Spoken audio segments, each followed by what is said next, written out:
Olá, está começando a partir de agora o Toda Mulher.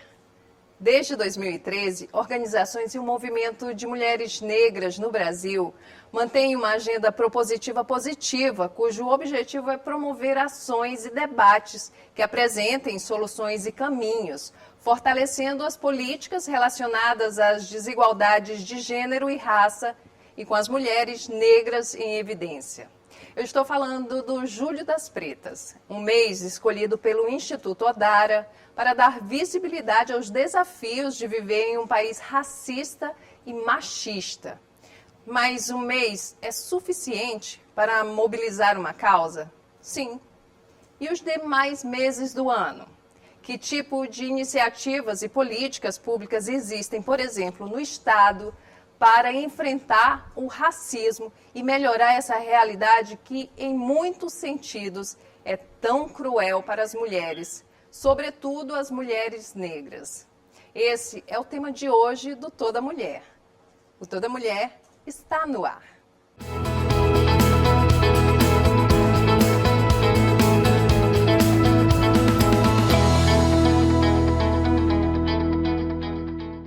E antes de iniciar a nossa conversa em respeito às pessoas com algum tipo de deficiência visual, eu vou me autodescrever.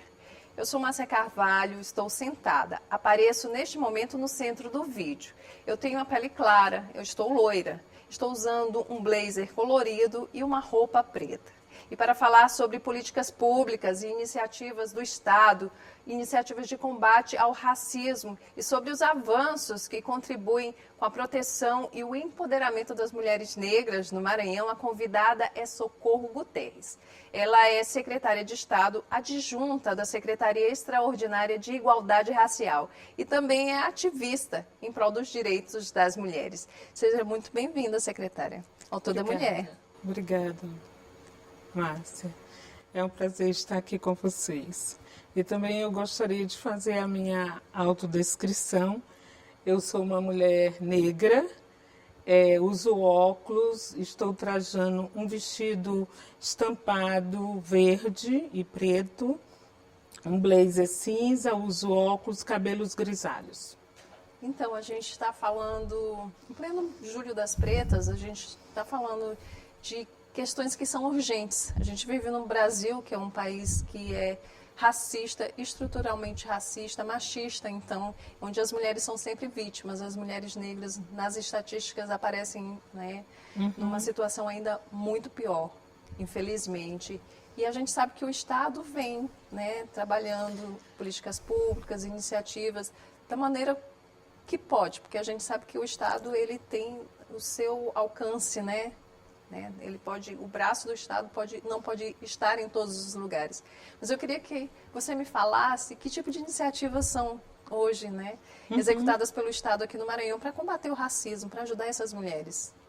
Sim, nós temos desenvolvido, através da Secretaria de Igualdade Racial, em parceria com outros órgãos do Estado, especialmente Secretaria de Educação e Secretaria de Saúde, que são duas políticas extremamente importantes no combate ao racismo, mas também na prevenção, né, de acontecimentos, de casos de racismo. E essas parcerias, elas têm alcançado, na sua grande maioria, mulheres, e mulheres negras e mulheres de comunidades tradicionais. Eu queria, então, destacar dois grandes programas que nós temos. Um é o programa com a Secretaria Estadual de Saúde, que é o programa Força Estadual de Saúde Quilombola. É um programa que atende às comunidades tradicionais quilombolas lá nos municípios, né? Foram, no decorrer desses 2 últimos anos, desde o ano passado, que o programa ele existe e atua, são mais de 25 municípios que foram atendidos com esse programa. E ele atende com um corpo, né, de profissionais da área de saúde, com médicos, enfermeiros, psicólogos, que atende prioritariamente pessoas idosas, e entre essas pessoas, a grande maioria são mulheres idosas e mulheres grávidas, né? Crianças e adolescentes. São públicos prioritários deste programa. Então, a saúde é uma política e o SUS tem dentro da sua missão, inclusive o combate ao racismo, né? Nesse atendimento que é desenvolvido para a população negra. Então, este programa ele atende a uma grande política no estado do Maranhão, que é a política estadual de saúde integral da população negra. Na terça-feira eu estava no município de Cantanhede, exatamente dialogando com profissionais da saúde a respeito da saúde integral da população negra. E falando de que neste programa o público mais atendido, que tem sido prioritariamente atendido exatamente em decorrência de doenças prevalentes que acometem em maior grau a população negra, são as mulheres.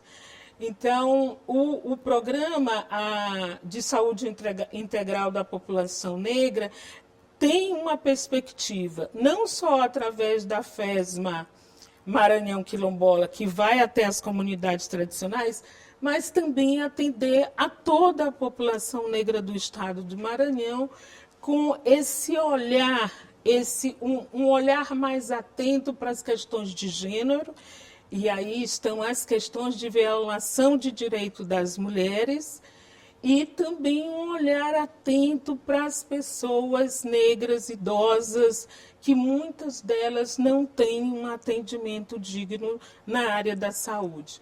Então, quero destacar esse projeto, esse programa, e um outro que é uma parceria com a SEDUC, a Secretaria Estadual de Educação. Quando a gente fala de mulheres negras, é a questão da educação e as relações étnico-raciais. Nós temos trabalhado diversas atividades e ações com professores, com profissionais de educação, onde a grande maioria são mulheres. Por que a gente tem trabalhado com muita ênfase a questão das relações étnico-raciais e a educação no estado do Maranhão? Nós temos um número significativo de crianças que estão excluídas, de crianças negras que estão excluídas do universo escolar, do espaço da escola. Crianças e adolescentes negros.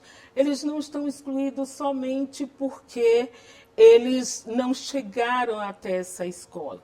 Eles estão excluídos porque também evadiram dessa escola, abandonaram a escola. E a grande maioria dessas crianças são meninas. E nós estamos discutindo com professoras e professores sobre que estratégias é que a escola precisa desenvolver para que as nossas crianças negras não evadam mais da escola, né? Elas não tenham um índice tão grande de reprovação, que sejam elas as crianças mais reprovadas. Então, essas duas políticas, mas eu quero destacar que são as políticas que, na grande maioria, o público que é atendido e que são os seminários, as qualificações, enfim, os cursos, são as mulheres negras, porque as mulheres negras estão neste cuidado. E aí eu queria destacar que essas duas políticas, elas chegam nos espaços que são as comunidades, por exemplo, tradicionais. As comunidades tradicionais quilombolas e comunidades tradicionais de terreiro.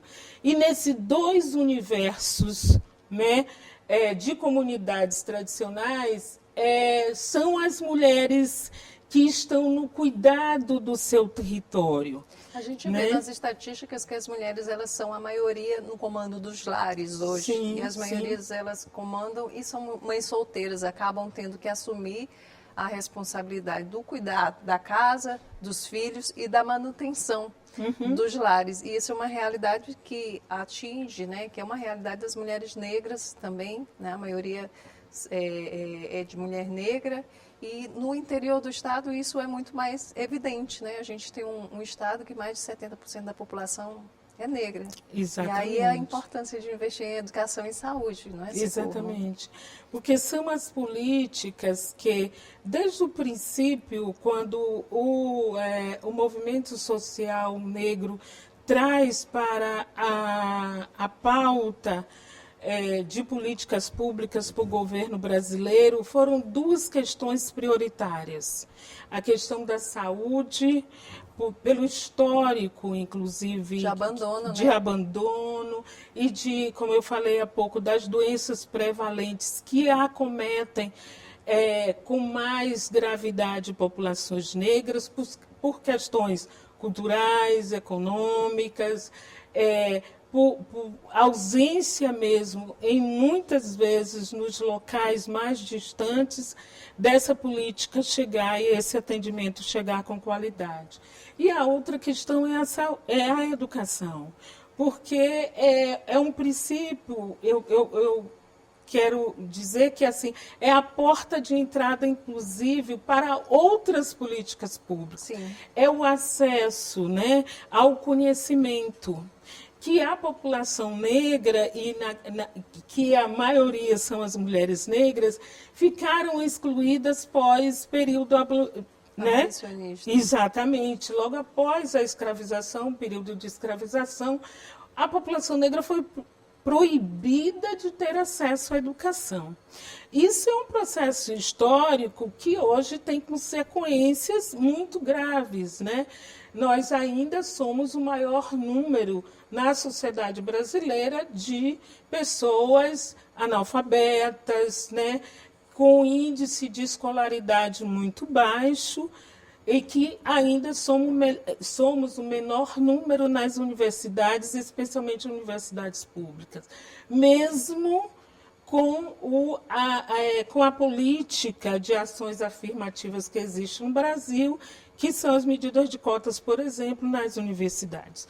Mas essa ação afirmativa ainda não conseguiu atingir um percentual que nos permitisse estar em igual condições com outras populações, especialmente população não negra do nosso país, né? A gente vê, às vezes não, sempre você está vendo alguém reclamando das cotas, sempre você, por aí, principalmente pelas redes sociais, sempre há quem, né, diga que é um exagero estar falando disso, mas o que a gente verifica é que mesmo, e apesar dessas ações afirmativas, ainda é um longo caminho para você corrigir, reparar historicamente toda essa desumanidade, falta de humanidade com a população negra do Brasil.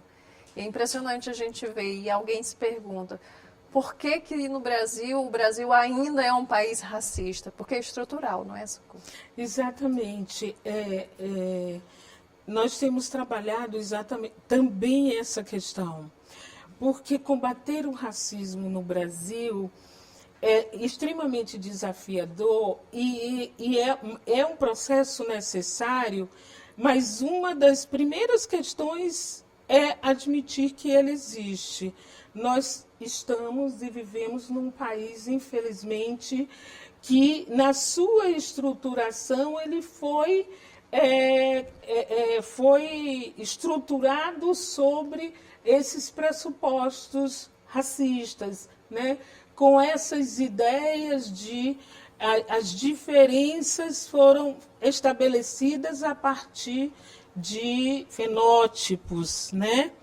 E que caracterizaram as pessoas em condições de subalternidade, algumas outras com essa ideia de superioridade, que foram os europeus quando chegaram aqui. Então, essa estrutura da sociedade brasileira, que foi formada desde 1500 no Brasil, né, traçou, infelizmente, essas divergências, né, e estruturaram no sentido não só econômico, no processo de exclusão da economia, mas também nas relações sociais, nas questões da educação que a gente acabou de falar. Então, é um conjunto de ausência ainda de políticas públicas que dê conta deste racismo que é secular, que é estrutural. E que, por ser estrutural, ele chega em outros espaços, ele chega numa dimensão do que nós chamamos do racismo institucional, ou seja, ele chega na escola, ele chega no posto de saúde, no atendimento médico, ele chega nos hospitais, ele chega nos parlamentos. Então, a gente vê isso nos números, né? Isso é muito claro quando você vê os números, quem está ali ocupando esses espaços. Exatamente. Não é? Quem é a maioria? Ainda somos a minoria. A minoria. A mulher é a minoria, a mulher negra, o homem negro são minorias nesses espaços. Infelizmente, num país que é um país que a maioria da população é negra. E essas políticas públicas que vocês vêm desenvolvendo já têm trazido resultados, Socorro? Sim, sim, e resultados muito significativos. Nós conseguimos, através dessas duas políticas que eu mencionei há pouco, tanto a saúde como a educação, nós conseguimos já atingir, como eu coloquei, mais de aproximadamente 130 municípios que têm uma incidência muito grande de comunidades quilombolas. Esses atendimentos médicos com a FESMA quilombola foram mais de 5.000 atendimentos, né, nesses municípios, numa parceria com os governos municipais, que não é possível a gente conseguir chegar até as comunidades sem que haja também essas parcerias. E nós, na educação, temos processos de formação continuada com professores, numa parceria com a Universidade Federal do Maranhão e com as próprias prefeituras municipais, através das secretarias municipais de educação. Então, esse processo formativo de professores, para que a gente consiga implementar políticas e estratégias e ações de combate ao racismo, nós já chegamos em aproximadamente 50 municípios, vários da Baixada, a grande maioria nessa região da Baixada Ocidental, Cururupu, Mirizal, Central, Cedral, Guimarães, foram municípios nessa região que nós já trabalhamos o processo de formação de professores, e também aqui na região do Itapecuru Mirim, em Bacabal, em Codó. Então, nós já chegamos nesses diversos... Alcântara é um município, inclusive, muito emblemático, porque é um território étnico extremamente importante, por toda a sua história, sobretudo a sua história cultural ancestral. Então, são processos que nós temos desenvolvido em parceria com esses órgãos, Secretaria Estadual de Saúde e Secretaria Estadual de Educação, com esse leque, com esse olhar de que é preciso chegar, né, o maior universo possível para garantir, de fato, o combate ao racismo no nosso Estado, que ele ainda é muito presente, muito forte e muito desafiador.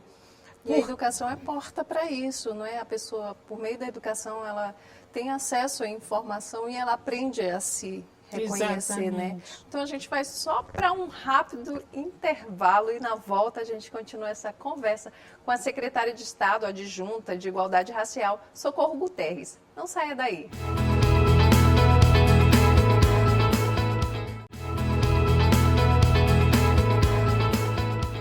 Estamos de volta pela TV Assembleia e redes sociais com Toda Mulher. Hoje o papo é com Socorro Guterres. Ela é secretária de Estado adjunta da Secretaria Extraordinária de Igualdade Racial e uma mulher que atua junto às comunidades tradicionais na luta constante por direitos e reconhecimento. Socorro, a gente estava falando que a educação é uma porta, né, para esse reconhecimento, porque muitas mulheres sequer conseguem se reconhecer enquanto mulheres, mulheres negras, mulheres que têm força, que têm ancestralidade. Você é professora, você sabe disso. Como é que é importante a educação na vida das pessoas, não é, Socorro?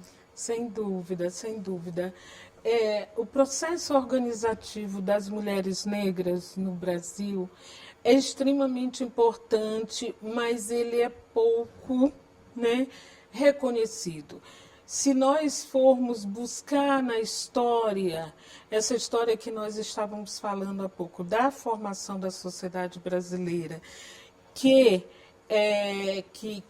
acabou criando essa ideia e a ideologia do racismo, racializando as pessoas e criando esses patamares de diferenças e de desigualdade, mas exatamente por isso as mulheres negras, desde o início, lutaram muito não só pelo processo de libertação no período da escravização, mas pós-abolição, também esta luta cotidiana das mulheres negras por direitos foi se mantendo e ela foi se alimentando e se reconfigurando a partir das realidades da sociedade. Então, a mulher que lutava no período da escravização, a mulher negra que lutava no período da escravização pela liberdade, junto com os seus companheiros, irmãos negros e negras escravizados, como Dandara, por exemplo, como Luísa Maim, como Teresa de Benguela, que dia 25 de julho é o dia em que nós comemoramos, né, é uma grande homenagem à guerreira Teresa de Benguela, que comandou um quilombo, né, no Mato Grosso do Sul. Então, essas mulheres têm um processo histórico, ancestral, de luta e de resistência.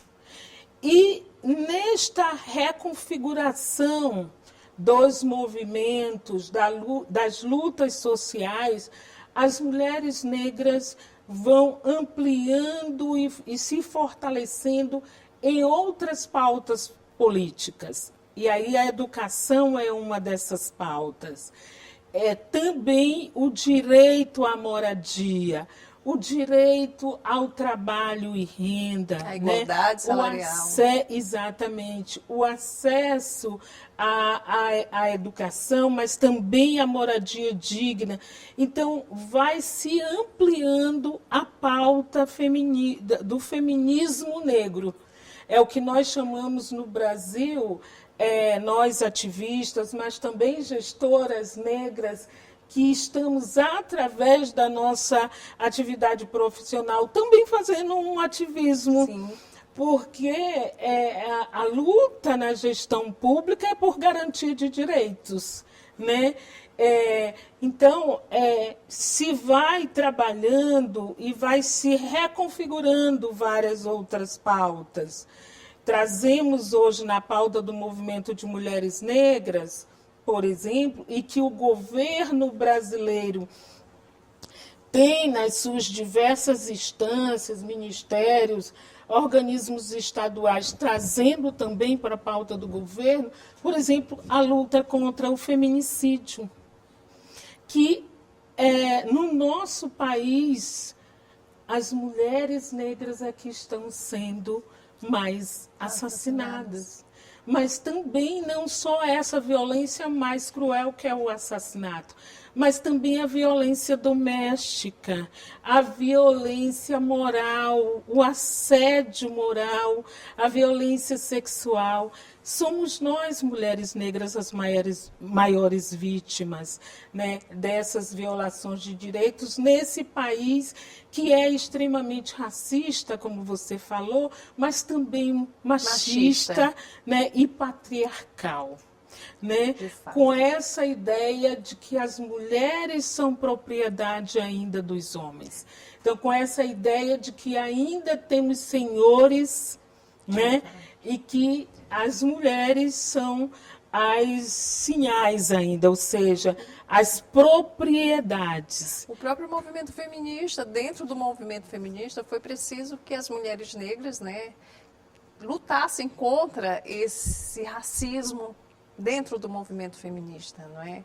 Lutasse por fazer com que as feministas brancas, assim, a gente está puxando um pouquinho da história do movimento feminista, compreendesse que as bandeiras de lutas do movimento tinham que também alcançar as mulheres negras, não é?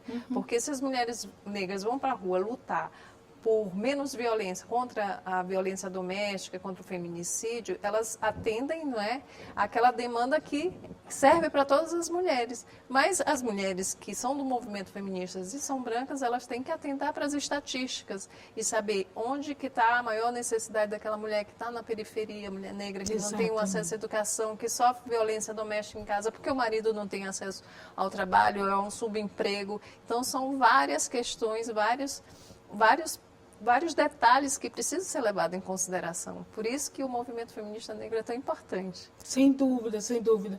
Porque são especificidades que, às vezes, o feminismo em geral, esse feminismo branco, que nasceu bem antes, a gente sabe, mas não dá conta, às vezes, dessas especificidades. Então, foi necessário que a Organização de Mulheres Negras no Brasil pensassem que era necessário uma organização forte que também trouxesse pautas para a sociedade brasileira, pautas que são muito mais agravadas para a população negra. Quando se pensa, por exemplo, no saneamento básico, sim, uma questão também que está que é pauta do governo e também é pauta do movimento social de mulheres negras. As periferias, as grandes populações negras, as maiores populações, estão nessas periferias que são destituídas de qualidade de saneamento, que não tem uma moradia digna, onde tem um aglomerado de pessoas todas juntas. E quem é a figura que está à frente nessas famílias? A mulher. É a mulher. É a mulher negra. E, na sua grande maioria, estão sozinhas. Então, elas são o que nós chamamos ainda na sociedade brasileira a responsável mesmo pela a chefa da família. Falta engajamento, você acha assim? E ainda falta muito engajamento, tem muita mulher que ainda não tomou consciência da necessidade de brigar por esses direitos. Não é brigar, sair por aí discutindo com violência, mas procurar entender quais são esses direitos. Ainda tem uma lacuna muito grande, né? Precisa falar muito sobre isso. Isso, é necessário sim ainda, Márcia, porque a gente estava falando de conhecimento. Exato. Conhecimento é poder, né? Não tem outra possibilidade. Eu sou professora freiriana. Paulo Freire dizia muito que nós precisamos trabalhar no sentido da educação ser educadora, de fato. Não ser aquela formadora no sentido eu sou a detentora do saber e você é um aprendiz. É uma troca de aprendizagens e de conhecimentos. E neste processo, você possibilita que você tome conta da sua realidade. tenha consciência da sua realidade, né? Então, infelizmente, esse conhecimento não chega a todos os cantos do nosso país e nem do nosso estado. Nós temos um estado que é enorme, né, o Maranhão. 217 municípios. Com territórios, às vezes, e especialmente de comunidades tradicionais, que ficam muito distantes da sede. Então, as possibilidades de escola, por exemplo, é muito difícil de chegar esse conhecimento através da escola, que é um processo, é um espaço de troca de saberes também, né? Então, há sim uma necessidade muito grande de um trabalho de formação, né? Aliando o conhecimento que essas mulheres já têm nas suas comunidades, mas trazendo outras propostas e estratégias que fortaleçam a sua atuação no seu espaço, no seu território. E aí, com esse fortalecimento do seu saber e com outras possibilidades e estratégias, ela tem condições muito melhores de lutar, de buscar esse direito que é fundamental para todas as pessoas, sobretudo para as mulheres negras do nosso país. E é importante dizer que iniciativas como o Julho das Pretas, né, são também ferramentas para que esse conhecimento alcance essas mulheres. E para quem não conhece,